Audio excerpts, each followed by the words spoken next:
बपतिस्मा पाए हुए लोग हैं, हालेलुया, जो बपतिस्मा पाए हुए लोग हैं वही लोग उसमें ले सकते हैं प्रभु भोज में हिस्सा।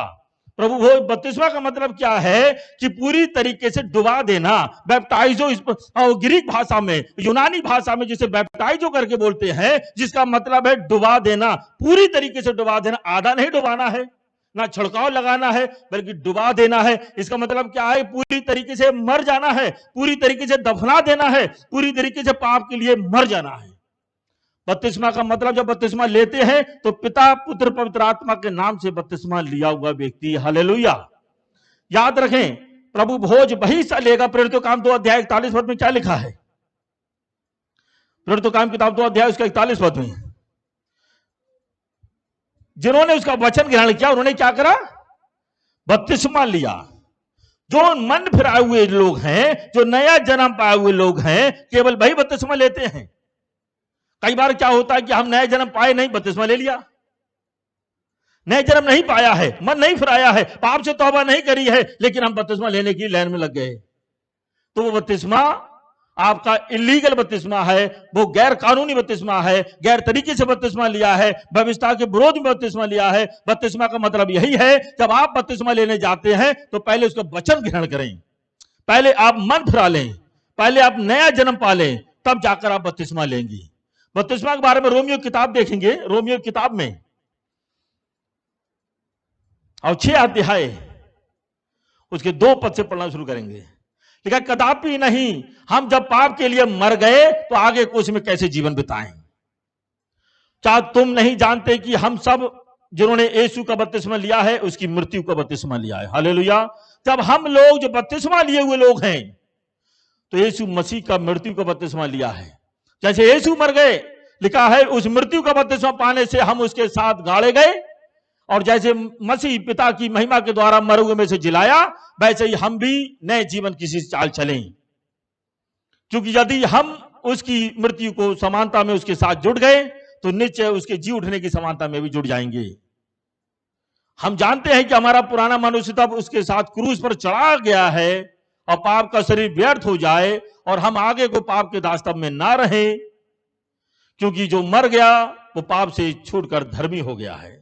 इसलिए यदि हम मसीह के साथ मर गए तो हमारा विश्वास यह है कि हम उसके साथ जिएंगे भी, और क्योंकि ये जानते हैं कि मसीह मरे हुए में से जी उठकर फिर मरने का नहीं, उस पर मृत्यु की प्रभुता नहीं होने की। क्योंकि वो जो मर गया, जो पाप के लिए एक ही बार मर गया, पर जो जीवित है वो परमेश्वर के लिए जीवित है, हालेलुया। वो जीवित है तो वो परमेश्वर के लिए जीवित है। और 11 पद में लिखा है, ऐसे तुम अपने आप को पाप के लिए मरा तो मरा, परंतु परमेश्वर के लिए यीशु मसीह में जीवित समझो। इसलिए पाप तुम्हारे नश्वर शरीर में राज्य ना करे कि तुम उसकी लालसा के अधीन रहो, और ना अंगों को अधर्म के हथियार होने के लिए पाप को सौंपो, और अपने आपको मरे हुए में से जी उठा हुआ जानकर परमेश्वर को सौंपो, और अपने अंगों को धर्मता के हथियार होने के लिए परमेश्वर को सौंप दीजिए। तब तुम पाप की प्रभुता ना होगी, क्योंकि तुम व्यवस्था के अधीन नहीं पर अनुग्रह के अधीन हो गए, हालेलुया। ये बपतिस्मा का मतलब यही है कि जिस प्रकार से प्रभु यीशु मसीह हमारे पापों के लिए मारे गए, गाड़े गए और दफनाए गए और तीसरे दिन वो जिंदा हो गए, जब हम भी बपतिस्मा लेते हैं, बपतिस्मा का मतलब यह है कि हम अपने पापों के लिए मारे जा रहे हैं, गाड़े जाते हैं और उसके अंदर दफनाए जाते हैं। जब पानी के अंदर जाते हैं तो पूरी तरीके से दफना दिया जाता है, और जब पानी के अंदर से बाहर निकल के आते हैं तो इसका मतलब यह है कि जैसे प्रभु यीशु मसीह मर के जिंदा हो गए, वैसे हम भी मर के जिंदा हो जाते हैं। फिर हम प्रभु के लिए जिंदा हो जाते हैं, पाप के लिए मर गए, दफना दिए गए हैं, अब हम यीशु में जिंदा हो गए, हालेलुया। बपतिस्मा, जो लोग बपतिस्मा पाए हुए लोग हैं वही लोग प्रभु भोज में हिस्सा लेंगे, हालेलुया। हम लोग जो लोग पाप के लिए मर गए हैं, जिन्होंने पाप का जीवन छोड़ दिया है, बुरे काम छोड़ दिए हैं, केवल वही लोग प्रभु भोज में हिस्सा लेंगे। और तीसरी बात, जो लोग पवित्र जीवन जीते हैं वही लोग प्रभु भोज में हिस्सा लेंगे, हालेलुया। प्रभु भोज में हिस्सा कौन लेंगे? Those who are living holy life, जो लोग पवित्र जीवन जी रहे हैं, जो लोग पवित्र जीवन जी रहे हैं, जो पाप से मुंह मोड़ दिया है। इस बात को याद रखें, प्रभु यीशु मसीह एक ऐसी कलीसिया को लेने आ रहे हैं जिसमें कोई दाग और कोई झुर्री, कोई कलंक नहीं है। ऐसी पवित्र कलीसिया को लेने आ रहे हैं। फिर किताब में इफिसियों किताब के अंदर 5 अध्याय के 27 पद में साफ तरीके से लिखा है, और उसे एक ऐसी तेजस्वी कलीसिया बनाकर अपने पास खड़ी करें जिसमें ना कलंक हो, ना झुर्री हो, ना कोई ऐसी वस्तु हो, वरन पवित्र और निर्दोष हो। हालेलुया। प्रभु यीशु मसीह एक ऐसी कलीसिया को लेने के लिए आ रहे हैं जो पवित्र है। हम जितने भी लोग यहां पर बैठे हुए लोग हैं, प्रभु भोज में हिस्सा लेने के लिए आए होंगे, शायद बड़ी तैयारी करके आए होंगे, आज सोचते होंगे आज प्रभु भोज है, मुझे प्रभु भोज में जाना है। इस बात को याद रखें, क्या आप पवित्र जीवन जी रहे हैं? केवल पवित्र लोगों के लिए पवित्र भोज बनाया गया है। ये पवित्र भोज है, ये पवित्र लोगों के लिए है, कोई दुनियावी भोज नहीं है, ये विवाह भोज नहीं है, बर्थडे का भोज नहीं है, ये पवित्र भोज है और इसमें केवल पवित्र लोग ही हिस्सा लेते हैं। हालेलुया। याद रखें, जब प्रभु भोज जब यीशु मसीह दे रहे थे अपने चेलों के लिए, वो एक दूसरे के घर में प्रभु भोज देने के लिए पहुंचे थे। वो उनका खुद का भी घर नहीं था, ना वो चेलों का घर था, किसी और विश्वासी का घर था। और जब प्रभु भोज देने के लिए बैठे तो उसके अंदर घर का मालिक भी नहीं था, मालिक भी नहीं बैठा था, क्योंकि उसने बपतिस्मा नहीं लिया था, उसने मन नहीं फिराया था, जिस वजह से वो प्रभु भोज में शामिल नहीं हुआ। और बाकी यीशु के साथ बहुत बड़ी भीड़ रहती थी, वो सारी भीड़ भी वहां पर मौजूद नहीं थी। केवल वही लोग प्रभु भोज में बैठे हुए थे जो बपतिस्मा पाए हुए लोग थे, जिन्होंने यीशु को ग्रहण कर लिया था, यीशु को उद्धारकर्ता के रूप में ग्रहण करा था, यीशु को प्रभु करके जानते थे। केवल वही लोग ही प्रभु भोज में शामिल होने पे आए। कई बार लोग कहते हैं अरे प्रभु भोज की बात है तो प्रभु भोज तो सबको मिलना चाहिए, प्रभु भोज सबको मिलना चाहिए। कुछ लोग ऐसा सोचते हैं, लेकिन मेरे प्यारे मित्रों आपको बता दें, प्रभु भोज उनको मिलता है जो नया जन्म पाए हुए लोग हैं, जो बपतिस्मा पाए हुए लोग हैं। क्योंकि पतरस ने जिन लोगों को बपतिस्मा दिया, जिन लोगों ने मन फिराया, उसके बाद में वो प्रभु भोज में शामिल हुए हैं। पतरस प्रेरित तो काम 2 अध्याय में जब प्रचार करा और जिन लोगों ने मन फिराया, जिन लोगों ने वचन ग्रहण करा, जिन लोगों ने बपतिस्मा लिया, उसके बाद में वो रोटी तोड़ने में शामिल हुए हैं। हालेलुया। इस बात को समझ ले, परमेश्वर का वचन है ये, अब वो बड़े साफ तरीके से बता रहा है, एक ऐसी कलीसिया को लेने के लिए परमेश्वर आ रहे हैं। पहला पत्रस 2 अध्याय में 2 अध्याय के 21 से 23 पद तक पढ़ेंगे। और लिखा, तुम इसीलिए बुलाए भी गए हो क्योंकि मसीह भी तुम्हारे लिए दुख उठाकर तुम्हें एक आदर्श दे गया है कि तुम भी उसके पद चिन्हों पर चलो। हालेलुया। ना तो उसने पाप किया और ना मुंह से छल की बात निकली। वो गाली सुनकर गाली नहीं देता था और दुख उठाकर किसी को धमकी भी नहीं देता था, पर अपने आप को सच्चे न्याय के हाथ में सौंप दिया। ये मेरा और आपका जीवन होना चाहिए, पवित्रता का जीवन। मेरे अंदर कोई पाप ना हो, कोई कलंक ना हो, कोई झुर्री ना हो। इस प्रकार का जीवन अगर मेरा और आपका होगा तो परमेश्वर जिस दिन आएंगे, प्रभु यीशु मुझे और आपको लेकर अपने स्वर्ग में नहीं जाएंगे। प्रभु के साथ वही लोग जाएंगे जो लोग मन फिराए हुए लोग हैं, प्रभु के साथ वही लोग जाएंगे जो बपतिस्मा पाए हुए लोग हैं, प्रभु के साथ वही लोग जाएंगे जो पवित्र जीवन जी रहे हैं। प्रभु भोज लेने के लिए मैं और आप यहां पर इकट्ठे हुए हैं। अगर हम पवित्र जीवन नहीं जी रहे हैं, पाप का जीवन जी रहे हैं, मेरा प्रभु जो है वो पवित्र परमेश्वर है, वो पाप से घृणा करता है। वो चाहता है कि मैं और आप एक पवित्र बन जाएं। वो चाहता है कि ये कलीसिया एक पवित्र कलीसिया बन जाए। वो चाहता है कलीसिया की निष्कलंक कलीसिया बन जाए और मेरे और आप के अंदर कोई पाप नहीं होना चाहिए। हालेलुया। कोई झुर्री ना हो, मतलब क्या है, कोई भी गाली गलौज, लड़ाई झगड़ा, व्यभिचार, चोरी, क्रोध, इस प्रकार की भावनाएं, मूर्ति पूजा हमारी कलीसिया में नहीं होना चाहिए। अगर इस प्रकार का लालच जैसा जीवन मेरा आपका होगा, गाली देने का होगा, बुराइयां करने का होगा, हो सकता है शायद हम बड़े बड़े काम नहीं कर रहे हैं, छोटे छोटे काम करते चले जा रहे हैं, छोटे छोटे पाप करते हैं। जैसे झूठ बोलने की आदत पड़ी हुई है, बुराइयां करने की आदत पड़ी हुई है, क्रोध करने की आदतें पड़ी हैं। यीशु के नाम से वो सब खत्म होने पाए। इस कलीसिया को परमेश्वर चाहता है ये कलीसिया पवित्र बन जाए। भले चाहे आप कैसे भी बैकग्राउंड से आए हो, कहीं से भी क्यों ना आए हो, लेकिन जब आप यीशु में आ गए हैं तो आप नई सृष्टि बन गए हैं। जब आप यीशु में आ गए तो एक नई सृष्टि बन गए। प्रभु भोज में वही व्यक्ति शामिल होगा जो लोग जो नया जीवन जीते हैं, और प्रभु यीशु में प्रभु भोज में वही लोग शामिल होंगे जो बपतिस्मा पाए हुए लोग हैं। प्रभु भोज में वही लोग शामिल होंगे जो पवित्र जीवन जी रहे हैं। प्रभु यीशु कहते हैं जैसा मैं पवित्र हूं वैसे तुम भी पवित्र बन जाओ। उसकी इच्छा है कि सारी कलीसिया के लोग पवित्र बने और पाप से हम दूर हो जाएं, पाप से हम कभी अलग हो जाएं। परमेश्वर की ऐसी इच्छा है। और चौथी बात, प्रभु भोज में सब वही लोग ले सकते हैं जो यीशु मसीह के मृत्यु का प्रचार करते हैं। प्रचार करते हैं प्रभु यीशु मसीह की मृत्यु का। पहला कुरिन्थियों किताब में 11 अध्याय 26 पद,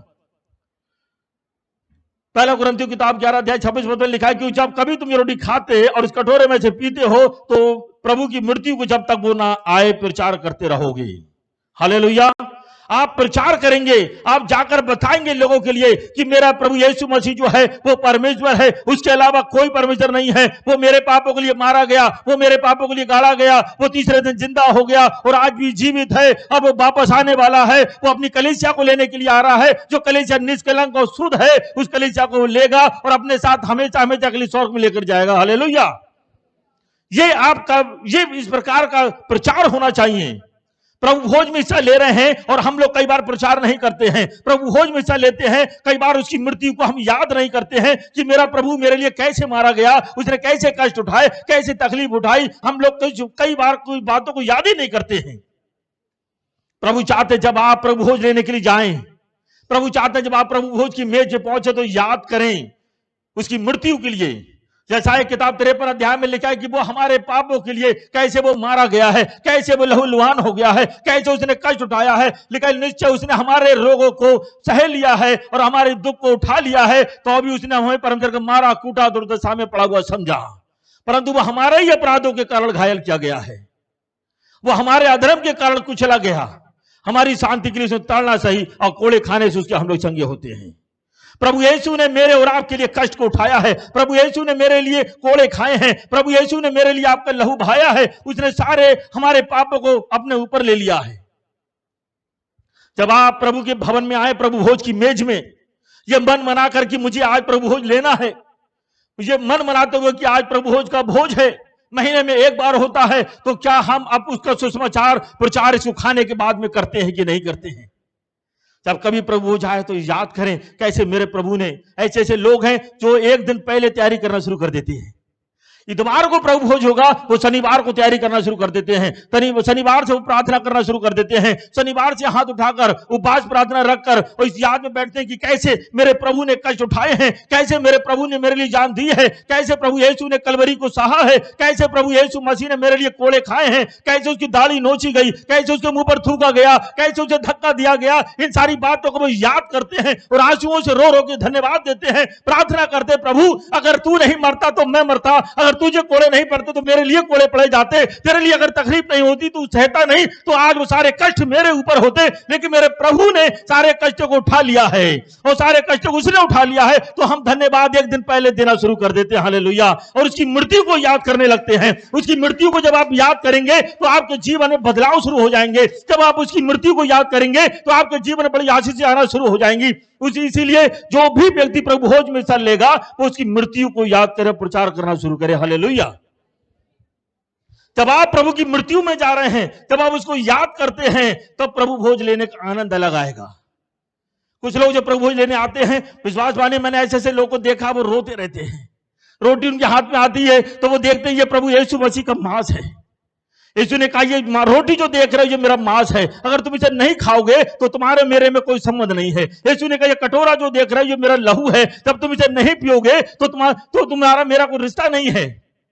जब आप रोटी को लें हाथ में तो स्मरण करें, इस रोटी केवल ब्रेड का टुकड़ा ना समझें और जूस के लिए उसे लहू के लिए केवल जूस ना समझें, लाओ जूस मिल रहा है पीने के लिए, बल्कि याद करना है कि कैसे प्रभु यीशु मसीह ने मेरे और आपके लिए खून का एक एक कतरा बहाया है, कैसे उसके शरीर कुचला गया है, कैसे उसने कोड़े खाए, तो एक कोड़ा पड़ता था उसका मांस शरीर से उखड़ के चला आता था, चिल्लाते थे, दर्द होता था, पीड़ा होती थी, कष्ट होता था। प्रभु यीशु के लिए उस मृत्यु को याद करना है। आप मैं प्रभु भोज में हिस्सा ले रहे हैं, मैंने बोला बहुत लोग एक दिन पहले से तैयारी करने लगते हैं। जैसे हम किसी विवाह में जा रहे हैं, जैसे हम किसी पार्टी में जाते हैं, पहले से कपड़ा धोना शुरू कर देते हैं, पहले से बाल काटना शुरू कर देते हैं, पहले से दाढ़ी बनाना शुरू कर देते हैं, पहले से ब्यूटी पार्लर की दुकान पर जाना शुरू कर देते हैं। ऐसे ही जब प्रभु भोज का दिन आए तो आप अपने आप को बिल्कुल वैसे ही तैयार करें, एक आत्मिक तरीके से तैयार करें, प्रार्थना के भाव से तैयार करें, उसकी मृत्यु को याद करें, उसके पास आए, प्रभु को याद करें। आप देखेंगे आपके जीवन में कितना बदलाव आना शुरू हो जाएगा और कैसी आशीषें आपकी आएंगी। प्रभु यीशु कैसे आपको ऊपर उठाएंगे, कैसे अद्भुत चमत्कार आपके जीवन में होंगे, इस बात को याद रखें। कुरिन्थियों की कलीसिया कई बार यही गड़बड़ी करने लगी थी। कुरिन्थियों कलीसिया में जब प्रभु भोज होता था, वो सारे लोग आपस में एक दूसरे से भूलने लगे एक दूसरे के लिए, बस उन्हें वो खाना पीना याद रहता था कि आज तो प्रभु भोज होगा, आज तो जूस बनाया जाएगा, आज दाखरस का डिब्बा बहुत बड़ा तैयार होगा, आज बड़ी बड़ी रोटियां बनाई जाएंगी। सारे लोग ग्रुप बन जाते थे। अच्छा, घर घर से लोग अपने अपने रोटी लेके आते थे, जूस लेकर आते थे। जो पैसे वाले हुआ करते थे तो वो बड़ा ज्यादा लेकर आते थे और खाते थे, पीते थे। गरीब बेचारे वहां बैठ के देखते रहते थे कि आज प्रभु भोज का दिन है, मुझे मिलता नहीं है, मैं भी पीना चाहता हूं। इस प्रकार की भावनाएं वहां पर हो गई थी। लोग अपने अपने बारे में सोचते थे प्रभु भोज में। तब पौलुस ने यह बात बताई है, तब पौलुस ने समझाया है, भैया प्रभु भोज का मतलब खाना पीना नहीं है, प्रभु भोज का मतलब जश्न मनाना नहीं है, प्रभु भोज का मतलब यह नहीं है। जब कभी तुम रोटी को खाओ तो याद करो कि कैसे प्रभु यीशु ने तुम्हारे लिए दुख उठाया है, कैसे वो तुम्हारे लिए मारा गया। यह है मेन उद्देश्य प्रभु भोज का। प्रभु भोज का उद्देश्य समझें, प्रभु भोज के लिए समझें कि क्या है प्रभु भोज। कैसे परमेश्वर ने, जो पुराने नियम के अंदर जब जाते हैं वहां पर देखते हैं सारे इस्राएली लोग जो थे गुलाम थे मिस्र देश के अंदर। परमेश्वर ने सारे इस्राएलियों को गुलामी से निकाला, गुलामी से निकालकर एक फसह पर्व उसको बनाया और यादगार के रूप में फसह पर्व को रखा कि कैसे परमेश्वर ने सारे इस्राएलियों को गुलामी से बाहर निकाला है। बिल्कुल वैसे ही नए नियम के अंदर कैसे प्रभु यीशु मसीह ने मुझे और आपको पाप से आजाद कराया है, कैसे उसने मुक्ति दी है, कैसे शांति दी है, कैसे आनंद दिया है। पुराने नियम में एक मेमने का बलिदान चढ़ाया गया था, उसके लहू को दरवाजे पर चौखटों पर लगाया गया था, तो सारे इस्राएली लोग बचाए गए थे, सारे जवान पहलौठे वहां के बचाए गए थे। अब यीशु ने अपना लहू बहा दिया है ताकि हम सब बच जाएं। हालेलुया, हम सब बच जाएं, हम सबका उद्धार हो जाए, हम सबको मुक्ति मिल जाए, अब हम सब कोई नरक में ना जाए। इसलिए प्रभु यीशु मसीह ने अपना खून का एक एक कतरा मेरे और आपके लिए बहा दिया है। इस बात को याद रखें, प्रभु भोज एक बहुत बड़ा जश्न मनाने का दिन है। प्रभु भोज वो नहीं है कि हम आए और प्रभु भोज के सामने रोए और मातम मनाए, कोई फ्यूनरल सर्विस का कार्यक्रम नहीं है। अरे प्रभु भोज है, यीशु का लहू रखा है, मांस रखा है, प्रभु भोज आ गया, अपन रोएंगे, गम मनाएंगे, सफेद कपड़े पहन के या शांति का वातावरण बना के रखेंगे, ऐसा नहीं है। बल्कि जश्न मनाने का दिन है, धन्यवाद का दिन है कि प्रभु यीशु अगर तू नहीं मरता तो मेरा उद्धार नहीं हो पाता, प्रभु यीशु तेरा लहू नहीं बहाया जाता तो आज हम नरक से छूट नहीं पाते, आज हम शैतान की गुलामी से छूट नहीं पाते, शैतान के बंधन से आज हम छूट नहीं पाते, आज हम आजाद हो गए हैं। प्रभु तेरा बहुत बहुत धन्यवाद। हालेलुया, धन्यवाद का दिन का समय है ये। प्रभु भोज जब भी आप लेते हैं वही लोग शामिल हो पाएंगे जो उसकी मृत्यु का प्रचार करते हैं। हालेलुया। और पांचवी बात, प्रभु भोज वही लोग हिस्सा लेंगे, पहला कुरिन्थियों की किताब उससे 11 अध्याय 26 पद में,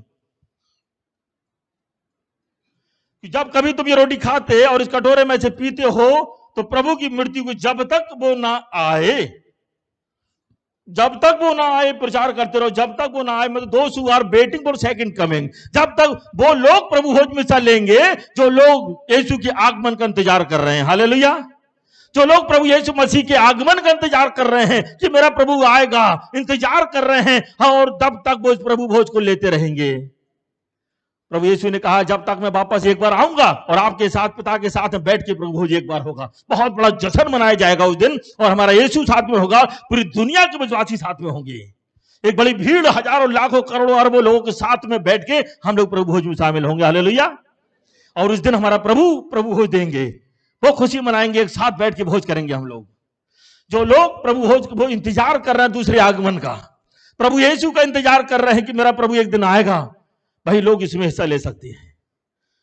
और कैसे हम प्रभु भोज में हिस्सा लें, उसके 28 पद में, पहला कुरिन्थियों की किताब 11 अध्याय उसके 28 पद, ये हम लोग समझ गए कि कौन लोग प्रभु भोज ले सकते हैं। पहली बात तो यह है कि बपतिस्मा प्रभु भोज लेने के लिए वही व्यक्ति लेगा जो नया जन्म पाया हुआ व्यक्ति है। दूसरी बात, जो बपतिस्मा पाया हुआ व्यक्ति है। तीसरी बात, जो पवित्र जीवन जीता है। और चौथी बात, जो लोग यीशु की मृत्यु का प्रचार करते हैं। पांचवी बात, जो लोग दूसरे आगमन की प्रभु का इंतजार कर रहे हैं, वही लोग प्रभु भोज में शामिल होंगे। अगर आपका विश्वास ऐसा है, यदि आप ऐसे तैयार हो चुके हैं, तो आप प्रभु भोज में हिस्सा ले सकते हैं। और कैसे प्रभु भोज लें, 1 के 28 पद में लिखा, इसलिए मनुष्य अपने आप को जांच ले और इस रोटी से रोटी खाए, इस कटोरे में से पिए। इसका मतलब क्या है कि हमें जांचना है, हम अपने आप को जांच रहे। लिखा है अपने आप को क्या करें, यह नहीं लिखा है कि आप दूसरे को जांचें, इस पास्टर को जांचे, इस भाई को जांचे, पड़ोसी को जांचने की बात नहीं चल रही है। जांचने की बात अपने बारे में चल रही है। हालेलुया।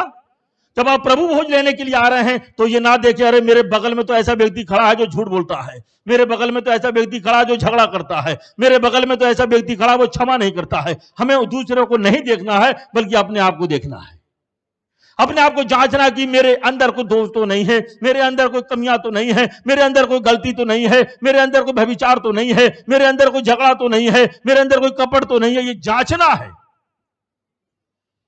जब तक आप जांचेंगे नहीं और उस पापों को छोड़ेंगे नहीं तब तक आप प्रभु भोज में हिस्सा ना लें। और जांचें अपने आप के लिए। और उसके बाद जांचने के बाद में एक बात याद रखें, जांचने के बाद जब आपको कमी लगे कि मेरे अंदर ये कमियां हैं, ये गलतियां हैं, उसको छोड़ दें, उसको त्याग दें, प्रभु से क्षमा मांग लें कि प्रभु मेरे पापों को क्षमा कर, मेरे अंदर ये व्यभिचार की आत्मा मेरे अंदर है, प्रभु मैं इसे मन फिराता हूं, मैं आज के बाद ये व्यभिचार नहीं करूंगा, मैं आज के बाद ये झगड़ा नहीं करूंगा, मैं आज के बाद ये चोरी नहीं करूंगा। ऐसी प्रार्थना जब आप करेंगे तो प्रभु यीशु मसीह विश्वास योग्य है आपके पापों को क्षमा करने में। वो क्षमा करेंगे तब जाकर आप प्रभु भोज में हिस्सा ले सकते हैं, तब जाकर आप प्रभु भोज में हिस्सा ले सकते हैं। प्रभु भोज गलत तरीके से अगर लेंगे तो क्या होगा ये भी समझ लें। कुछ लोग अरे देखी जाए गुटखा मल खाते रहेंगे, तंबाकू खाते रहेंगे, गाली देते रहेंगे, झगड़ा खाते रहेंगे और प्रभु भोज में हिस्सा लेते रहेंगे। ऐसे ऐसे विश्वासी लोग रहते हैं, उनकी जेब में पुड़िया भी रहती है और प्रभु भोज भी लेते हैं। बाहर जैसे ही चर्च से प्रभु भोज लेके निकले एकदम किसी को गाली मारना शुरू कर दिया। याद रखें ऐसे लोग अगर प्रभु भोज लेते हैं, परमेश्वर का वचन बड़े साफ तरीके से बता रहा है। पहला कुरिन्थियों किताब के अंदर 29 और 30 पद को पढ़ें, 11 अध्याय 29 और 30 पद को पढ़ेंगे। लिखा क्योंकि जो खाते पीते समय प्रभु की देह को ना पहचाने वो इस खाने और पीने से अपने ऊपर दंड लाता है। प्रभु की मृत्यु को पहचानना है। ये क्या खा रहे हैं हम, क्या पी रहे हैं हम, पहचानना है। इसी कारण तुम में से बहुत से निर्बल हैं और रोगी हैं, बहुत से सो गए। सोने का मतलब क्या है, मर गए, रोगी हो गए, बीमार हो गए, कमजोर पड़े हैं, बिजनेस नहीं चल रहे हैं, परिवार में आर्थिक समस्याएं हैं, लोग बीमारी का जीव शिकार हो गए हैं। प्रभु भोज ले रहे हैं, एक मुंह से प्रभु भोज और दूसरे इसी मुंह से गलत काम भी कर रहे हैं। लोग बाइबल में लिखा है मर गए हैं, लोग सो गए हैं। 31 पद में भी कुछ है, लिखा है कि मर गए और लिखा यदि हम अपने आप को जांच दे दंड ना पाते। प्रभु भोज जो आप लेने जा रहे हैं कैसे लेना है, अपने आप को जांच लें। और पाप के साथ में अगर भोज लेंगे, हो सकता है शायद आप पास्टर को दिखाने के लिए, पड़ोसी को दिखाने के लिए शायद आप खड़े रहें, अरे पास्टर क्या सोचेंगे, पड़ोसी मेरा क्या सोचेगा, अरे ये तो बत्तीसवें पाप हुए हैं, मतलब इसके अंदर कोई ना कोई पाप है इसलिए नहीं ले रहा है। ये अगर सोचते रहेंगे और इसमें खाते रहेंगे, मन नहीं फिराएंगे, पाप को छोड़ेंगे नहीं, तो आप अपने ऊपर दंड लेकर आएंगे। बहुत विश्वासी हैं, मैंने बहुतों को देखा है इतनी उम्र में कि पाप करते रहे, खाते रहे, पाप करते रहे, खाते रहे, बीमारियों ने उन्हें शिकार बना लिया है। आज बीमार हैं वो, तरह तरह की बीमारियां उनके शरीर में लग गई हैं। दुष्ट आत्माएं उनके ऊपर अटैक करती हैं, दुष्ट आत्माओं को हमले के शिकार हैं वो, क्योंकि पवित्र भोज पाप के साथ में ले रहे हैं। जब मैं और आप प्रभु भोज को पाप के साथ लेंगे, व्यभिचार करते रहेंगे, प्रभु भोज खाते रहेंगे, गाली मारते रहेंगे, प्रभु भोज खाते रहेंगे, झगड़ा करते रहेंगे, प्रभु भोज करते रहेंगे, पति पत्नी का सम्मान नहीं करेंगे, आपस में लड़ाई झगड़ा करते रहेंगे, प्रभु भोज लेते रहेंगे, इसका मतलब यह है कि आप अपने ऊपर दंड लेकर आ रहे हैं। बहुत अच्छी चीज है प्रभु भोज। बाइबल में लिखा, अरे बहुत से डर के मारे लोग प्रभु भोज नहीं, अरे भैया हम तो नहीं लेंगे ऐसा भोज, हम पाप के साथ लें, गुटखा छोड़ ही नहीं पा रहे हैं, गाली छोड़ ही नहीं पा रहे हैं, झगड़ा छोड़ ही नहीं पा रहे हैं, तो हम क्या करेंगे, प्रभु भोज लेना ही बंद कर देंगे। हटाओ भैया प्रभु भोज मत लो। बाइबल में लिखा, अगर तुम प्रभु भोज नहीं लोगे, तुम मेरी रोटी नहीं खाओगे, तुम मेरा मांस नहीं खाओगे, तुम मेरा लहू नहीं पियोगे, तो तुम्हारा मेरा कोई संबंध ही नहीं है, कोई रिश्ता नहीं है। आप चिल्लाते रहो, घंटों घंटों बैठकर दुआ करते रहो, कुछ भी उत्तर मिलने वाला नहीं है। प्रार्थना करो, उपवास रख रहे हैं, कुछ होने वाला नहीं है, क्योंकि आप प्रभु भोज नहीं ले रहे हैं। आप प्रभु भोज नहीं ले रहे हैं, इस वजह से सारी ब्लेसिंग रुक जाएंगी, सारी आशीषें रुक जाएंगी। जब आप मांस खाएंगे प्रभु का, जब आप उसकी रोटी खाएंगे, जब उसका कटोरे में से जूस लहू पिएंगे, तो उसका और आपका एक रिश्ता बनेगा, आप उसके पुत्र बन जाएंगे, आप उसकी पुत्री बन जाएंगे, तब आपके जीवन में आशीषें आएंगी। याद रखें, प्रभु यीशु आपके जीवन में चमत्कार करें। प्रभु भोज लेने का यह समय है, खड़े हो जाएं अपने स्थानों पर, खड़े हो जाएंगे और प्रभु भोज के भाव में खड़े हों।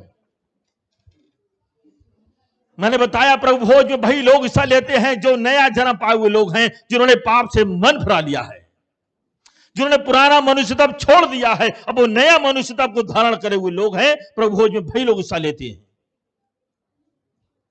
जो परमेश्वर से प्यार करते हैं, जो कलीसिया से प्यार करते हैं, कलीसिया के लोगों से प्यार करते हैं, चर्च से प्यार करते हैं, नए जन्म पाए हुए लोग।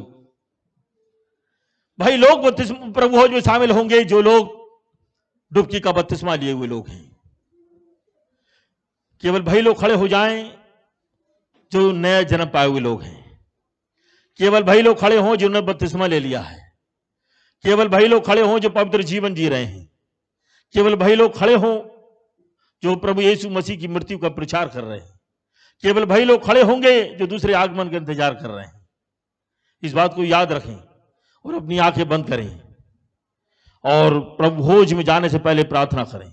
जांचें अपने आप को, कहीं मेरे अंदर कोई दोष तो नहीं है, मेरे अंदर कोई पाप तो नहीं है। मेरे प्यारे मित्रों, अगर पाप है तो जांच लें, तौबा कर लें कि प्रभु मेरे पापों को क्षमा कर दे।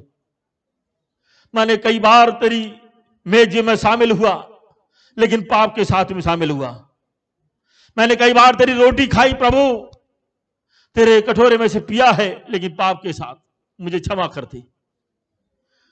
इसलिए मेरे जीवन में बीमारियां हैं, इसलिए मेरे जीवन में कोई आशीषें नहीं आ पा रही हैं, मेरे जीवन में चमत्कार नहीं हो पा रहा है, जो हम चाहते वो हो नहीं पा रहा है, क्योंकि हम पाप के साथ में मेज में शामिल हो रहे हैं। इस मेज के लिए बड़ी गंभीरता के साथ मिले, प्रार्थना करें, प्रभु मेरे सारे अपराधों को क्षमा कर दे। प्रभु तेरा धन्यवाद कि तूने मेरे लिए ये मेज तैयार की है।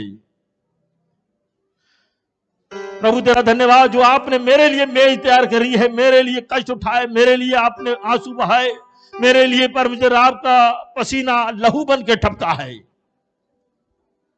मेरे लिए आपने अपनी दाढ़ी को निजवाया, मेरे लिए आपके ऊपर थूका गया, मेरे लिए आपके लिए गालियां दी गई, मेरे लिए आपने बड़े कष्टों को उठाया। प्रभु वो कष्ट मुझे मिलना चाहिए थे, वो तकलीफें मुझे मिलनी चाहिए थी, क्योंकि पाप मैंने करा है। आप पाप से अनजान थे, आप पाप को जानते भी नहीं थे, लेकिन मेरे लिए परमेश्वर आपने पाप अपने ऊपर उठा लिया। प्रभु मेरे ऊपर दया कर दें, मेरे सारे अपराधों को क्षमा कर दें। प्रभु जांचें,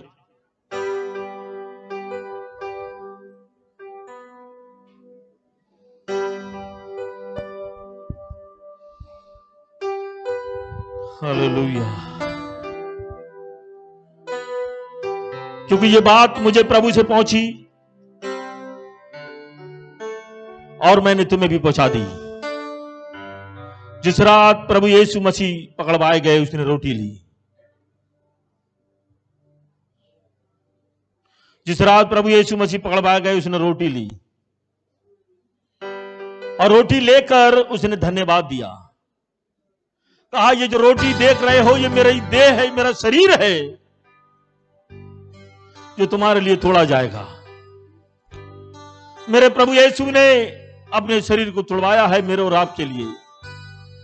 इसी के बाद उसने ब्यारी के पीछे कटोरा भी लिया है और कटोरा लेकर उसने धन्यवाद दिया। कहा, यह कटोरा जो देख रहे हो, ये एक नई वाचा है जो तुम्हारे पापों के लिए बहाया जाएगा। मेरे प्रभु यीशु ने एक एक खून का कतरा आपके लिए, मेरे लिए बहाया है, ताकि मेरा और आपका उद्धार हो जाए, ताकि मेरा और आपके पाप क्षमा हो जाएं, ताकि मैं और आप नरक से छूट जाएं और उसकी संतान बन जाएं, उसके राज में बारिश हो जाए। याद रखें, हमारे पासवान लोग आपके पास आएंगे, प्रभु भोज को लेकर आप अपने स्थानों पर खड़े रहेंगे। प्रभु भोज आपके स्थानों पर पहुंचेगा और एक साथ मिलकर ही हम लोग इसमें शामिल होंगे। बाइबल में लिखा, ठहरे रहो एक दूसरे का इंतजार करो और एक दूसरे के साथ में इसमें शामिल होना है और प्रार्थना के भाव में बने रहें सब लोग। और याद करें, प्रभु का वचन कह रहा है कि अपने आप को जांच लें। आपके हाथ में प्रभु की रोटी पहुंची है, प्रभु यीशु का शरीर आपके हाथ में है। वो शरीर जो उसने आपके लिए तुड़वाया है, वो शरीर उसने आपके लिए कोड़े खाए हैं। वो शरीर जो उसने आपके लिए अपने शरीर को दे दिया ताकि लोग कुचल डालें। Jesus hallelujah. यदि हमारे बीच में कोई जन ऐसे हैं जिन्होंने बपतिस्मा लिया है, मन फिराया है और रोटी अगर उनको नहीं मिली है या दाखरस उनको नहीं मिला है, वो अपने हाथों को उठा दें। पीछे कुछ लोग हाथ उठाए हुए हैं। परमेश्वर का वचन बड़े साफ तरीके से रोटी मिली कि जिस रात प्रभु यीशु मसीह पकड़ पाए गए, उसने रोटी ली और रोटी लेकर धन्यवाद दिया, कहा ये रोटी जो देख रही हो मेरा शरीर है, जब कभी खाओ तो मेरे स्मरण में यही क्या करो। प्रभु यीशु हम प्रार्थना करते हैं कि रोटी जो आपके शरीर का प्रतीक है, जो मेरे और सारे मानव जाति के पापों के लिए आपका शरीर तोड़ा गया है, प्रभु हम प्रार्थना करते हैं जब हम इस रोटी को खाएं तो इस बात को याद करने पाए कि कैसे आपने मेरे लिए कष्ट उठाए हैं। आपकी मृत्यु को हम याद करने पाए और जब तक इस दुनिया में रहते हैं हम तेरा ऐसे ही प्रचार करते रहें। ऐसे वायदा करते हुए सब लोग मिलकर एक साथ रोटी को खाएंगे।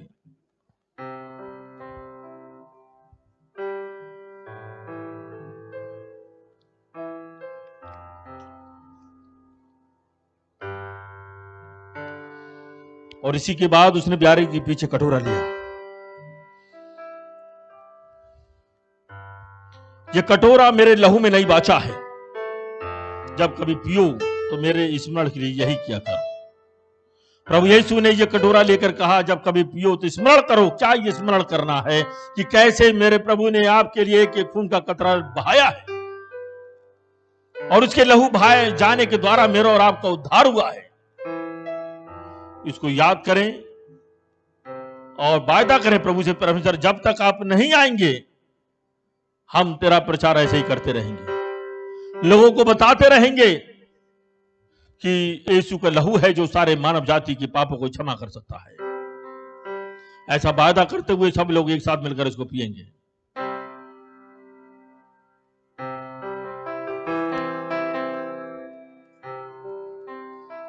सब लोग धन्यवाद देना शुरू करें। धन्यवाद दें, सब लोग धन्यवाद दें कि प्रभु ने आपको चुना है इस मेज के लिए।